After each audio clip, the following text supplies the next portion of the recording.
Bueno, muchachos, volvimos. Entonces, estuve mirando algunas preguntas en el chat que vamos a responder. La diferencia entre pared celular y membrana celular es muy simple. La pared está formada de algunas proteínas y ayuda a darle una protección extra y una rigidez o una forma a la célula como tal. ¿Correcto?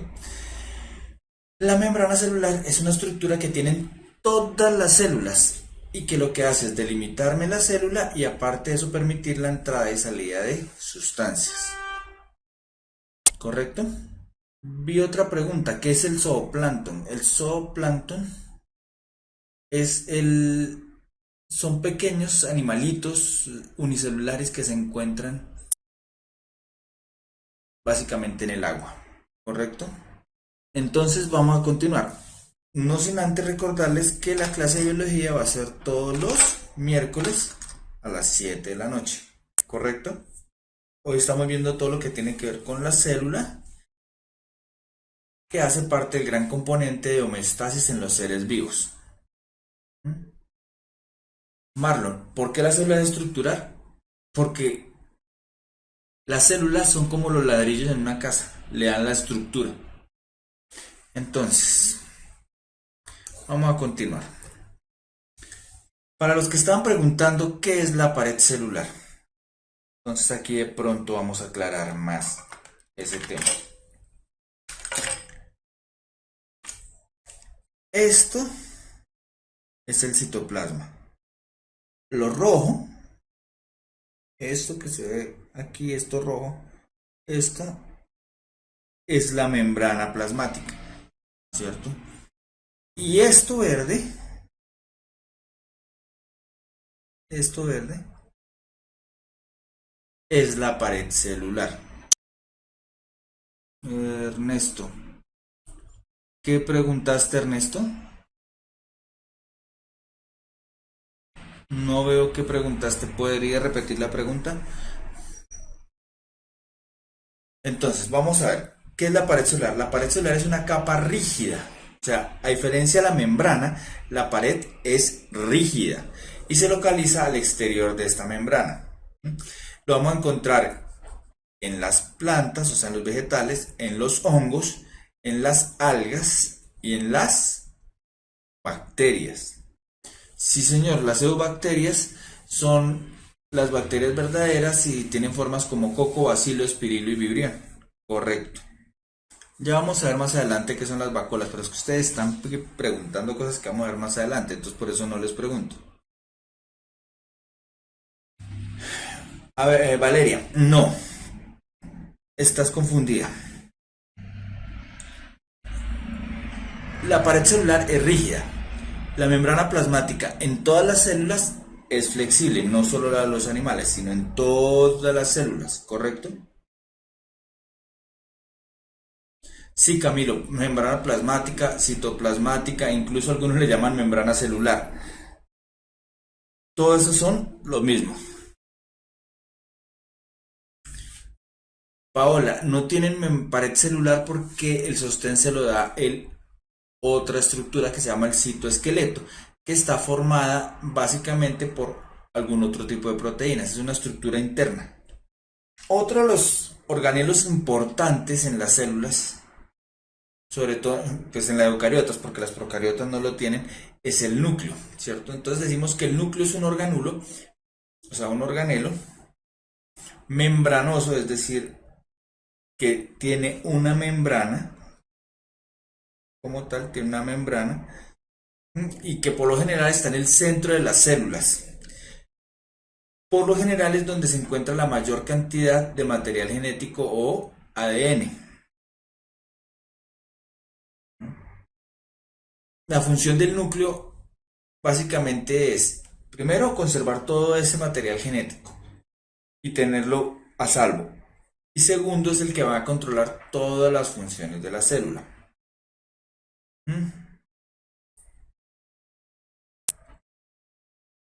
Y tenemos otros organelos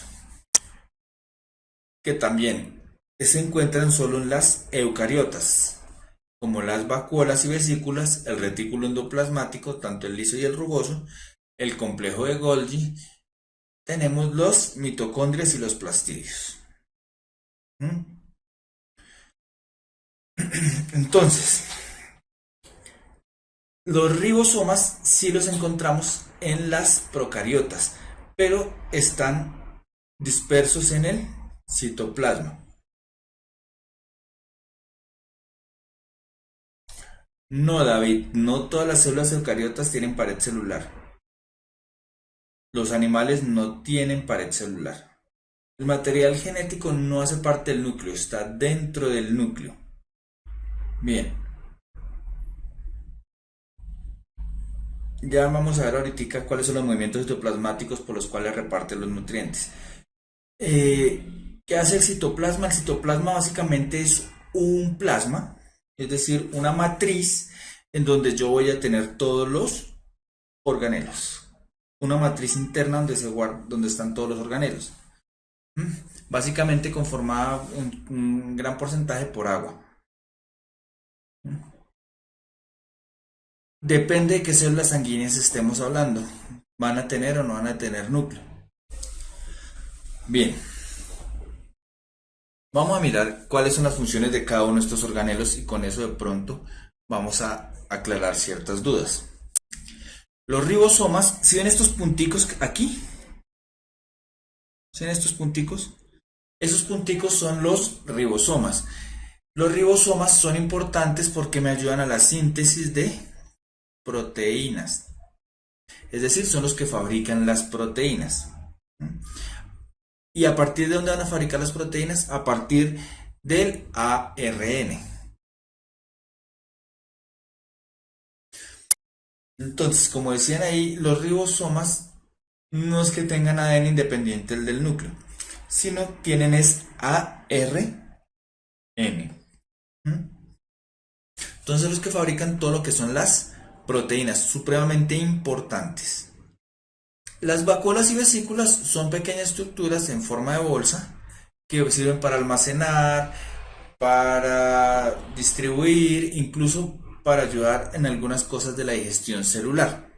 Tenemos el retículo endoplasmático, tanto el liso como el rugoso. El rugoso es rugoso, ¿por qué? Porque tiene muchos ribosomas pegados a su membrana, ¿correcto? Y el liso no. Entonces, el rugoso me va a fabricar las proteínas y el liso me va a fabricar todo lo que son los lípidos que necesita la célula, ¿correcto?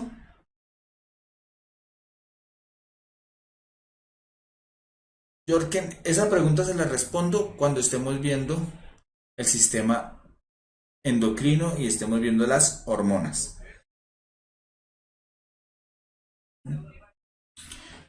¿Qué almacenan las vacuolas?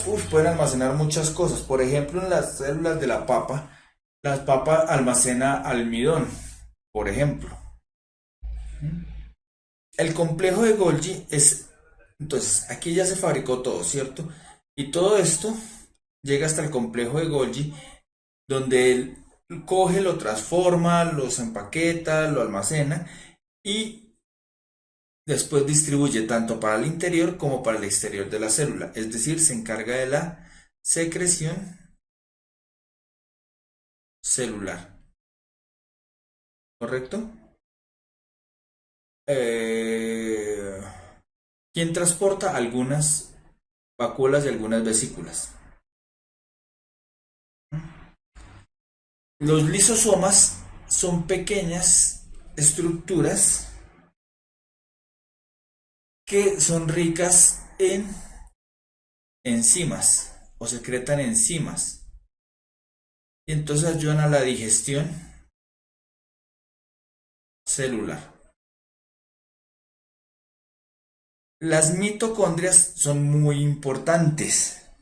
Las mitocondrias son estas estructuras a manera de frijol, alargadas, que tienen doble membrana y fabrican algo que es muy importante, que es el ATP, es decir, para la energía.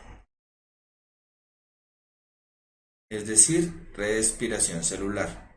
Y los plastidios básicamente están en las células vegetales. Es lo que conocemos, bueno, entre los plastidios más importantes tenemos el cloroplasto, que ayuda a la fabricación de azúcares en la fotosíntesis. Pero tenemos muchos otros plastidios que no son importantes. El ATP es el adenosintrifosfato, sí señores, que ayuda a la respiración. Eso lo vamos a ver más adelante cuando veamos todo el ciclo de Krebs. Y va a generar energía. Sí, señor. Básicamente el ATP es la moneda energética.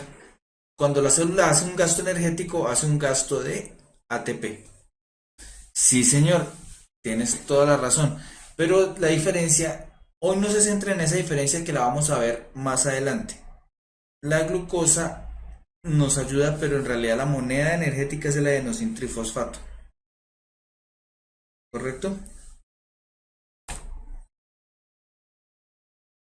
Entonces, como vemos, los ribosomas sintetizan proteínas, el retículo endoplasmático es liso, ¿cierto?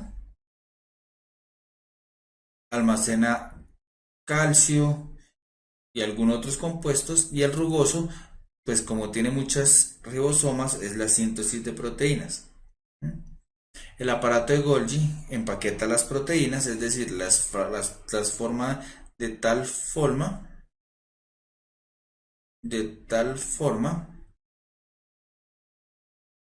que la pueda utilizar la célula en las funciones que requiere. Y también sintetiza algunos carbohidratos. Las mitocondrias, pues ya dijimos que la energía, el ATP.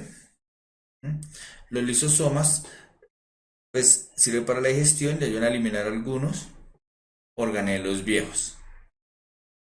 Los peroxisomas, entonces ayudan a destoxificar la célula. Entonces las vacuolas ayudan a almacenar, a liberar sustancias. Y ya dijimos que el núcleo básicamente es la información genética. De pronto con este esquema les queda un poco más claro la función de los... Tenemos que tener en cuenta esto que es muy importante, la membrana celular. Recuerden, diferente a la pared. La membrana celular es una bicapa lipídica que delimita todas las células. Todas las células. Entonces, es laminar, es decir, es una lámina que está formada por fosfolípidos. Los fosfolípidos son estas cabecitas con patas que ustedes ven aquí, ¿sí? En donde estas paticas, cada una de estas paticas es la parte lipídica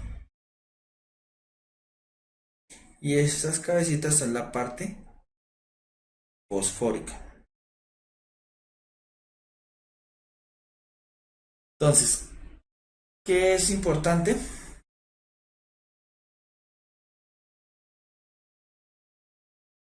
Sí, señor. Pues tanto como que va ligado a la glucosa no, pero sí se necesita la glucosa para fabricación del ATP. Pero lo vamos a ver más adelante cuando veamos con calma el ciclo de Krebs. ¿Cómo delimita? Pues muy fácil. Resulta que aquí afuera de la célula la mayoría es H2O. Y al interior de la célula la mayoría es H2O, es decir, agua. ¿Correcto? Entonces, cuando yo tengo la parte fosfórica y la parte lipídica, ¿qué pasa? Los lípidos son hidrofóbicos,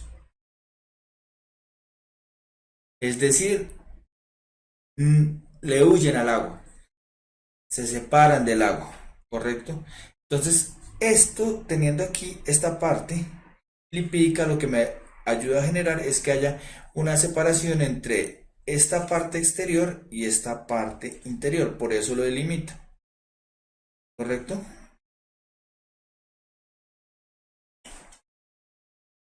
La parte fosfórica sí es hidrofílica, peptidoglucanos. Esos son un tipo de proteínas que están aquí.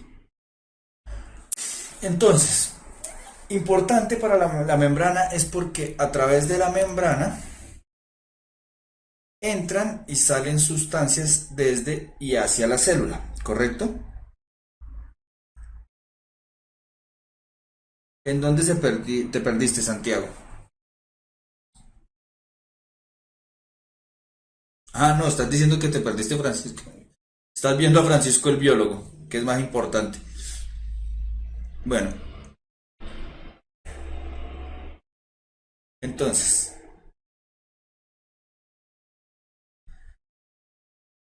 la membrana ayuda a separar y entonces por ella hay una entrada y salida de nutrientes, ¿correcto?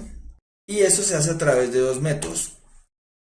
El transporte celular activo, es decir, que hay un gasto de ATP, es decir, gasto de energía por parte de la célula, ¿correcto?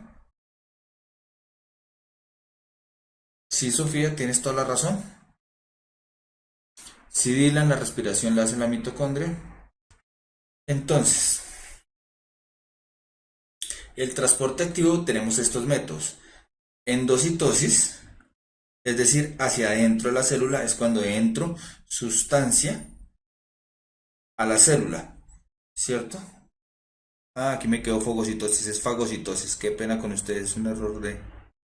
es fagocitosis. Fagos viene del griego comer, ¿cierto?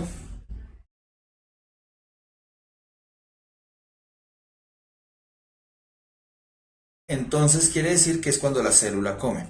La pinocitosis es lo mismo pero con sustancias líquidas. Y hay una endocitosis por receptor que es una endocitosis específica cuando la célula va a conseguir comerse algo específico. ¿Mm?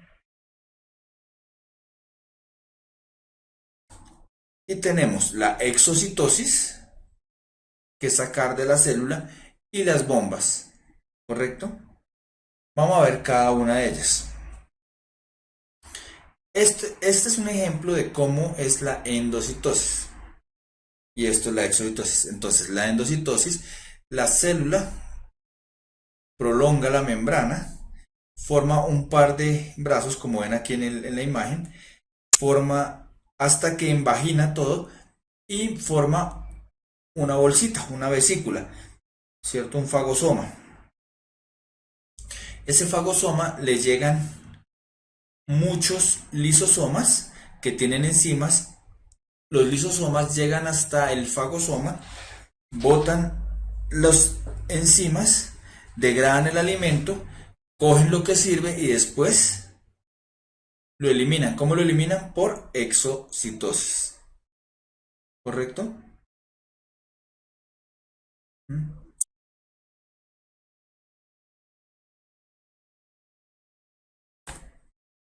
Y este es otro tipo, que es el de bombas. Entonces, como ven, tengo potasio y sodio. Entonces, quiero sacar sodio y meter potasio. Entonces simplemente funciona como una puerta. Pero para apagar yo necesito que haya ATP. ¿Sí ven? Entonces, el ATP, hay un gasto de ATP aquí que lo convierto en ADP. Con eso, lo que hago es sacar sodio y entrar potasio. ¿Mm?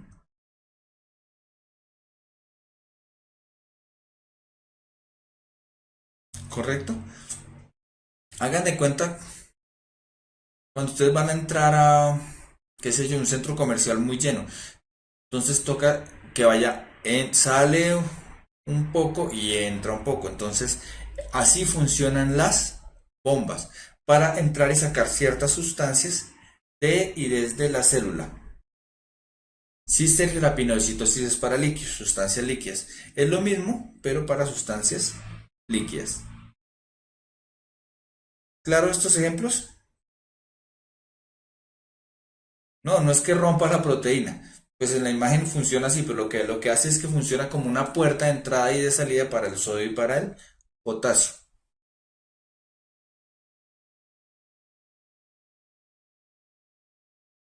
Trataré de todas las clases de hacer preguntas tipo saber.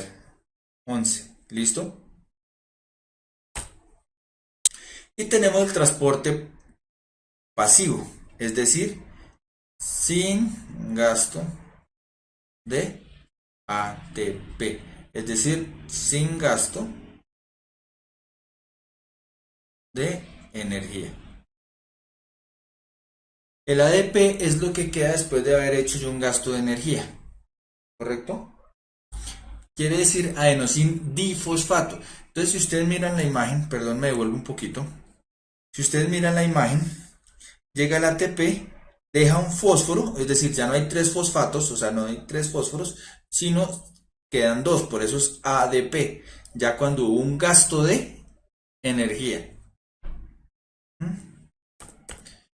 Y el pasivo es el donde no hay gasto de energía, entonces, por proteínas que van a funcionar como túneles donde entran las sustancias, por difusión simple, es decir, de un medio más concentrado a uno menos concentrado, y voy a tener este que es muy importante, la ósmosis. La ósmosis es sumamente importante que les quede muy clara la ósmosis. Entonces, la ósmosis se define como el paso de agua a través de una membrana semipermeable desde la solución más diluida a la más concentrada.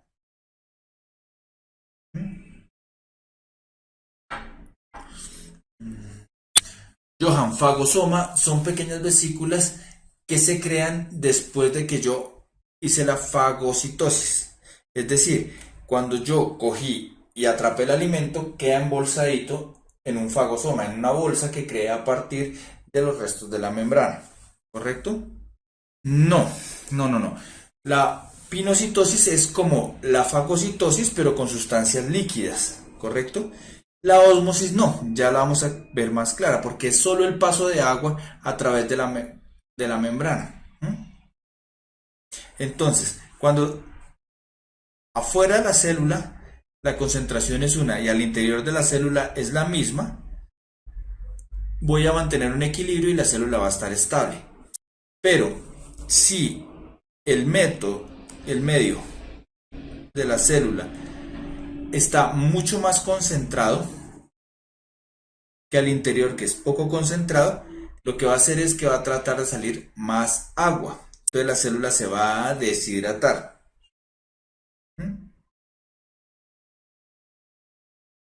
Y tenemos el caso contrario, cuando adentro está más concentrado y afuera menos concentrado, lo que va a hacer es que el movimiento va a entrar agua y la célula puede hincharse hasta explotar. Entonces es cuando hablamos de medios hipertónico,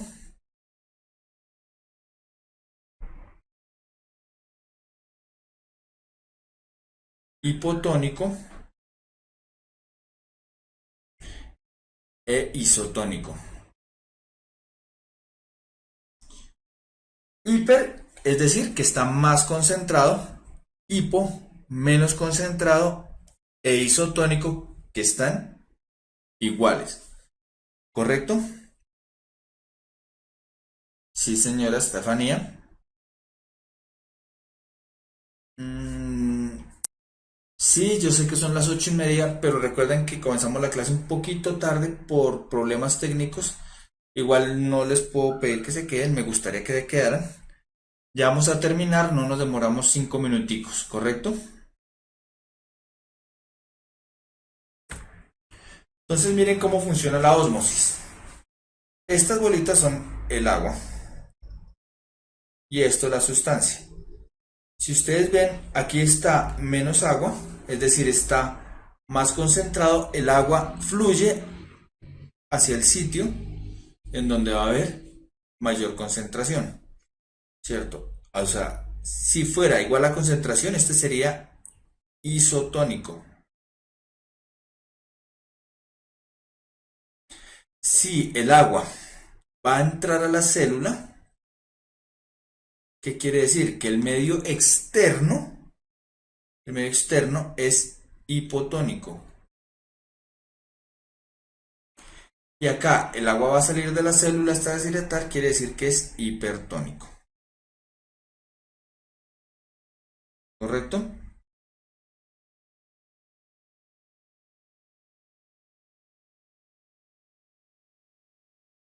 Bien, claro hasta ahí.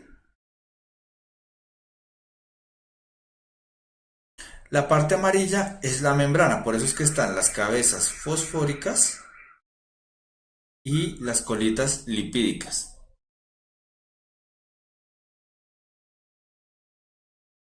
Hipertónico no es cuando está hidratada.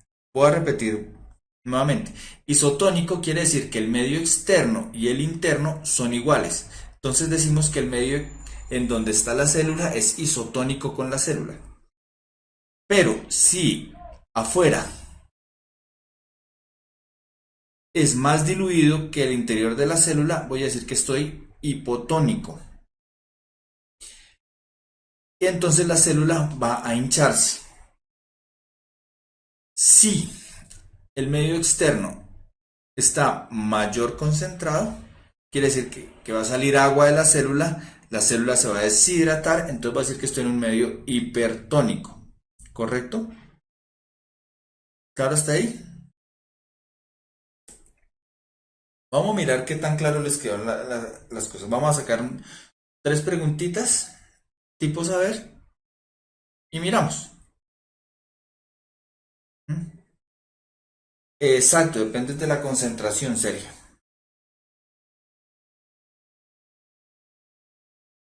No necesitas saberse los nombres, simplemente saber que cuando el medio afuera está más diluido, va a entrar agua a la célula. Cuando está más concentrado, va a salir agua de la célula.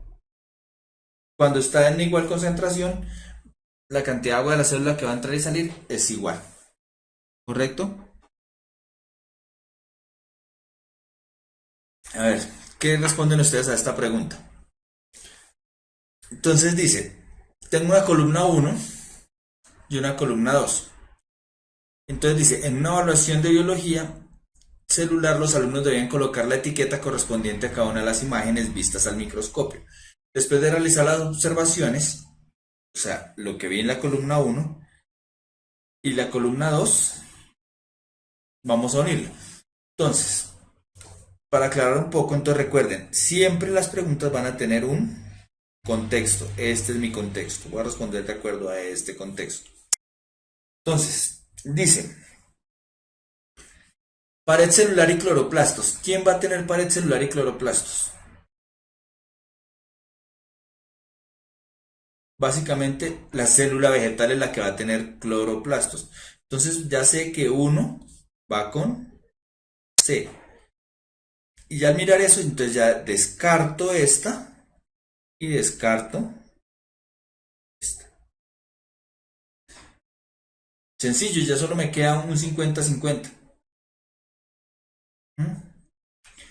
Entonces, miremos. Gran cantidad de aparato de Golgi. Digamos que me queda un poco difícil saber cuál es. Pero yo sé que el aparato de Golgi sirve para la secreción celular. Entonces quiere decir que una célula glandular va a tener mayor cantidad de aparato de Golgi.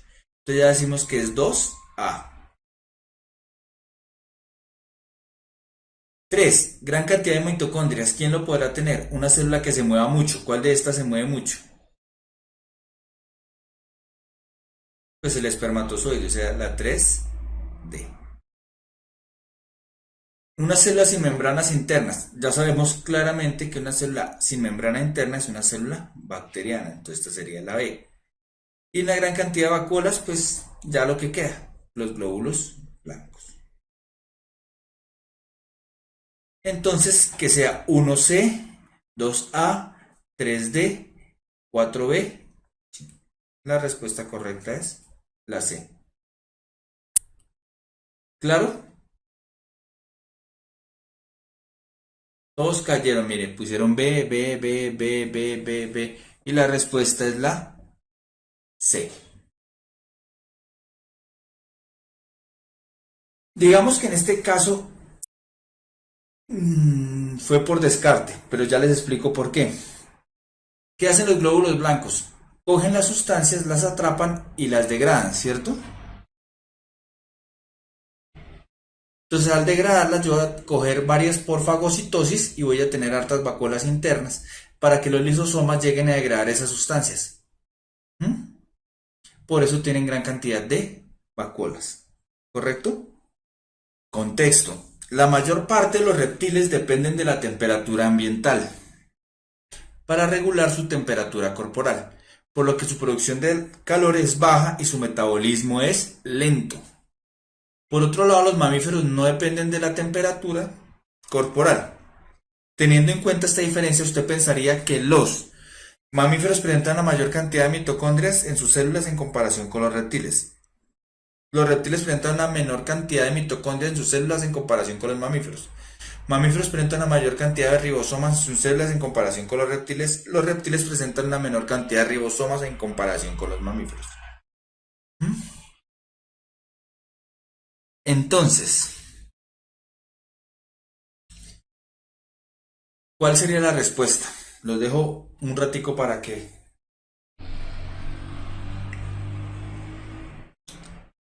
Bueno, ya comenzaron los primeros.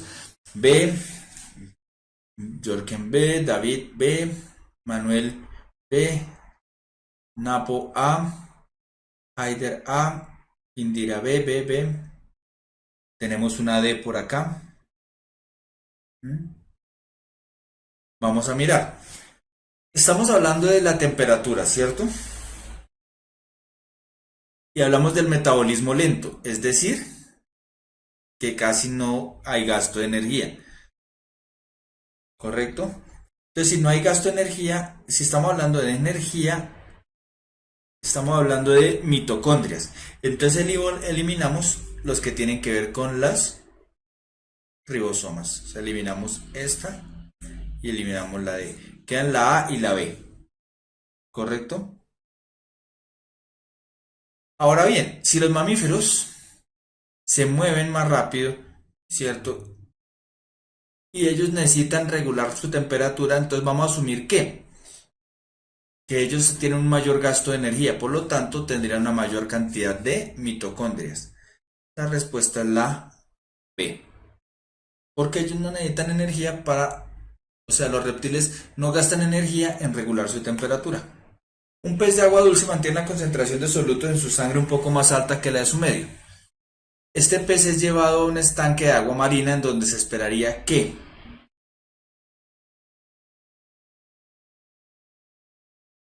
sobreviva si sus branquias pueden absorber en medio gran cantidad de sales y produce una orina abundante de baja concentración de solutos. Muera por deshidratación si sus branquias y su orina comienzan a excretar al medio gran cantidad de sales. Sobreviva si sus branquias pueden excretar al medio gran cantidad de sales y la orina es escasa y concentrada. Muera si sus branquias y riñones disminuyen la salida de agua hacia el medio. Isotonía es que tiene la misma concentración. Vamos a ver esto. Entonces, decimos que la concentración de solutos de su sangre es más alta que su medio. ¿Cierto? ¿Eso qué quiere decir? Si este es el pez, bueno, digamos que este es el pez, que quedó igualito a Nemo. Aquí la concentración es alta y aquí baja. ¿Qué quiere decir esto? Que el agua va a entrar. Pero si yo lo llevo a un medio donde esto va a ser mucho más alto, ¿qué va a pasar? Ya el agua no va a entrar tan fácil como debería. Entonces, sobreviva si sus branquias pueden absorber del medio gran cantidad de sales y produce una orina abundante y de baja concentración de solutos. No. ¿Por qué? Porque si absorbe sales, se vuelve más concentrado y la orina no puede ser de baja concentración de solutos. Muera por deshidratación si sus branquias y orina comienzan a excretar al medio gran cantidad de sales. Si el medio es más concentrado, las branquias van a tratar de sacar agua y lo mismo la orina. Entonces va a haber una deshidratación. La respuesta es la B. La mayoría contestó correcto. Entonces, muchachos, espero hayan aprendido algo. Igualmente, espero que a final de esta semana estén subidos los videos para que si quieren puedan repasar la clase. Si tienen preguntas, guárdenlas al principio, la próxima clase. Vamos a tratar de responderlas. Me va a tomar 2 o 3 minuticos antes de iniciar la próxima clase para responder las preguntas que hayan quedado de esta. Recuerden, la próxima clase es el miércoles. Mañana tienen física y sociales. Espero haya podido aclarar algunas dudas. Y nos veremos la próxima semana.